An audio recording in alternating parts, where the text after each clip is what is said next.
hear like the old term whippersnappers, but that's okay, like, but I don't know. it's a hipper-snapper. Yeah, it just doesn't really work. But that's Okay. what it's making me think of. So I'm just imagining like an old person just saying that. Okay. Well, Hipper definitely hip to the game as he's on that Taros. C on the other side is kind of the odd person out here coming in with the Asuri for twos. Yeah, the name doesn't really fit the booster, does it? You just No. remove the E. Needs to be Saw. Saw. It needs to be Saw. And that's how we would pronounce it. Oh, Hipper barely recovers on the right-hand side of the stage. So we've got... I think we've talked about this a few times. I talk about it every time that I'm guessing South America. It's Axe meta in South America, more so than anywhere else. We saw in Europe where it was a little divided, right? Between, there was like Acronics, there's a lot of double gauntlets, and there's whatever Acno and Blaze likes to do with Kaya, and then there's South America, which is playing a ton of it.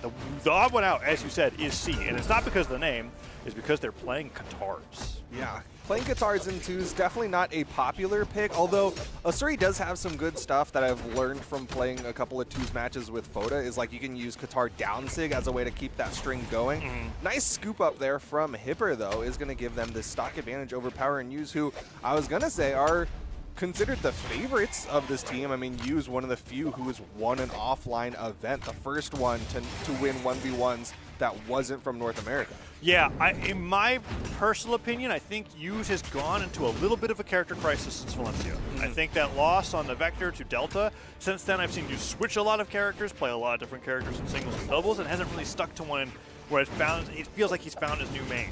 And I'm wondering how that's going to be going into the rest of this bracket into BCX. We've got the Bryn locked in right now, but I wouldn't be surprised to see it change. Meanwhile, Hipper barely coming back from that edgeguard scenario there. Use and Power are trying to take the lead back after what was an early deficit. And that team combo was fantastic. Classic with Olgrim. The side stick on Axe and Lance kind of do the same thing. Yeah, really well done from Power there. Made sure that he stayed just enough to the right side before he threw out that grabby cancel side stick so it didn't get caught by Use. Hipper ended up falling pretty low there, but manages to come back safely. Meanwhile, C on that final stock already. Yeah, Use hit like 3 Axe down airs in the same falling animation. It was brutal. And Power is going to go down to the 1 stock, but as you said, the damage was already done to C. Gravity cancel and light almost could have gotten alley-ooped by Power if he respawned a little bit sooner, but this is almost certainly it for the Asuri player here, unless he can do something with the sword that's crazy. I think he's just a switch over to Katars have that comeback potential.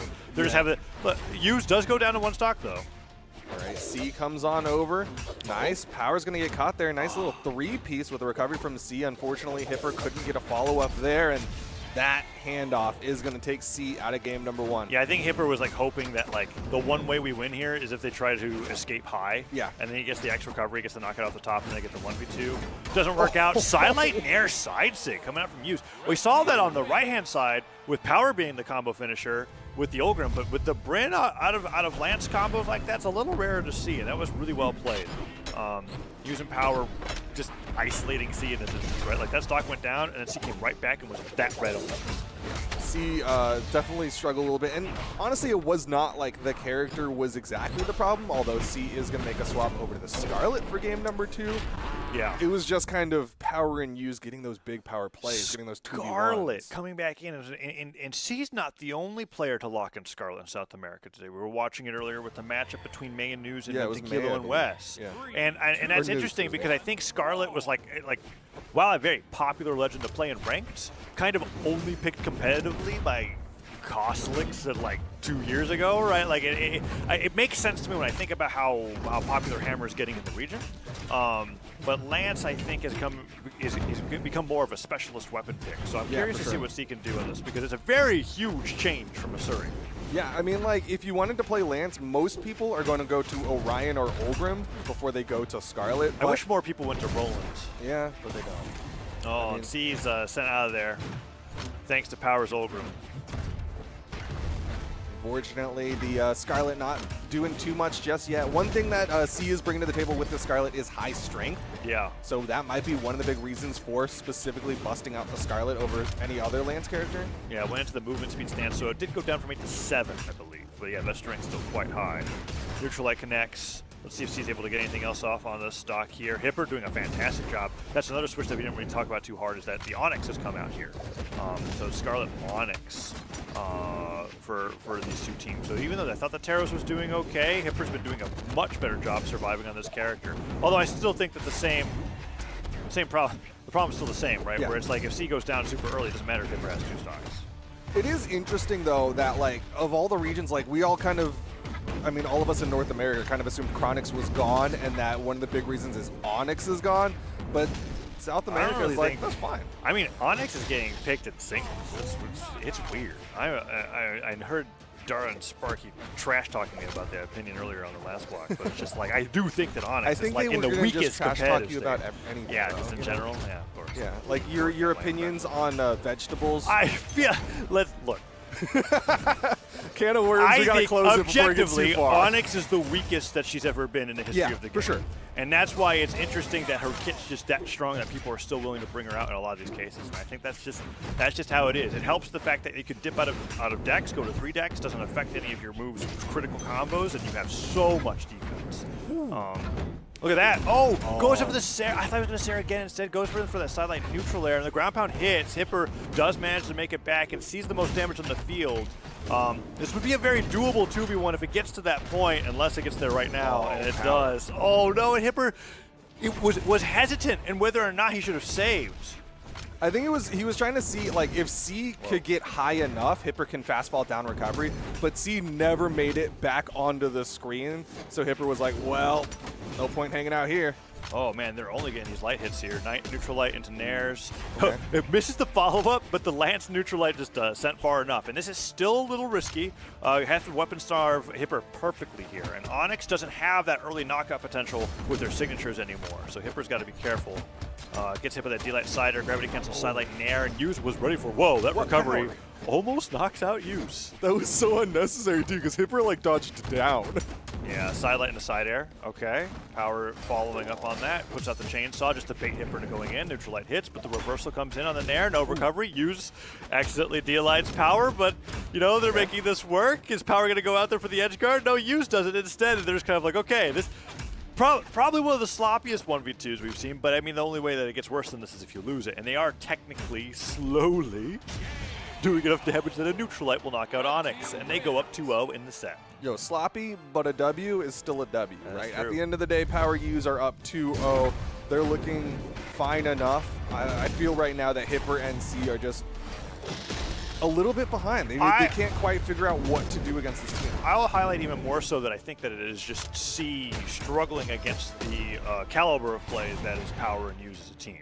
I'm seeing really impressive survivability from Hipper. That was 700 damage taken going into the next game, but C is being taken down very early, and that's a trend. It happened in game number 1, it's happening in game 2. I think C is probably changing. Yeah, I think it looks like the Koji that's locked in going into game number 3, but Power and Use are doing fantastic, and Hipper is just on that default Bodvar. And did you see that tweet that Impala made between Loki and Bodvar? No, I did No, not. where it was like a giant paragraph of exposition text for Loki, and over on Bodvar it just said, "Yo." Oh. That was funny. And so That was a good shout out to Impala. yeah. Impala VS. Go give that tweet a like. But we're getting into game number 3. One thing I will say, okay, we keep harping on C changing characters, but I also want to give credit, like, Hipper's also changing characters. Like, they're definitely coming in like, we have a team comp that we want to do. Well, this is going to be our double sword comp. This is going to be our starting comp, you know, things like that. Totally agree. It was, and I take back like focusing so hard on the characters, and more so that I was just saying that Power and Use are focusing C out of the game. Yeah. That's the part that hasn't changed no matter what composition that they go with. Ooh, Hipper with the dare that low. Yeah, he chased down super hard. Stopped, did not go through off the gravity cancel, but still found the Nair on the way down. And C, decently damaged, but not as damaged as Power here. Use is the only one that's really staying healthy. An edge guard opportunity here. Okay, 2 weapons destroyed. Can they make it back? Hipper just hits him in the face. He just ran past Use to do it too. Like, he was like, I don't care. I'm just gonna hit Power, and we're gonna get the first stock of this one. But Power comes back. That's going to be a clean wipe of both blue team members, and Use is healthy right now. Yeah, and that is a problem. Use is certainly the scariest opponent on the screen, and when you got 3 stocks more of that to deal with, that can be pretty tough. C does get the neutral light though, but Power stops any team combo from happening, and a ton of Lance Nairs come through on Hipper's second stock. Oh, side goes sig. in. Getting interrupt there. Nice scoop up, not quite enough to take down Use. Neutral sig on the second swap, swing. And it's so it was so fortunate for him because he connected with Hipper, but the second swing is the strong one, and C ended up falling into this like high hitbox that normally just doesn't happen unless you get caught by only that move, and the knockback there was exceptional. Nairs coming through. Downlight connects as well. Use gets the silent C like neutral sig. C taking so much damage to Duke. I think that the trend here is going to result in their downfall unless steal it recovery. Okay, Power goes down to 1 stock. Combo. Team combo. Oh, great interrupt there from Power. That neutral sig just a little too long. Hipper, deep red, but C going for the deep edge guard. Whoa. Hipper goes down. C could follow shortly afterwards. Backswing of the axe recovery is not going to do it, but Hughes goes straight off stage. Dash guard and the spiking hitbox of Downsig catches C as he tries to recover on the side of the stage, and Hipper's in a 1v2 once again. This is a real tough spot for Hipper now because there are 3 stocks left on that red team. Hughes in particular sitting on 2, and he's still got plenty of health. Power went out there, but couldn't get far enough away that Sarah ends up tapping him, and Hipper still playing unarmed for these edge guards. No, backswing of Derek catches him without a dodge, and Hughes just falls straight into the blast zone, bringing Hipper with him. That's going to be a 3-0, and they're going to be moving into the top 6 here to fight against me and Hughes. Okay, Power Hughes going to continue on in this one. Now we're going to go over to the other side, Sack and Fiend versus Akuma and Nagi. I like how you're just like going right into the next matchup because there really wasn't much to talk about, right? That's like that. It was one of those deals where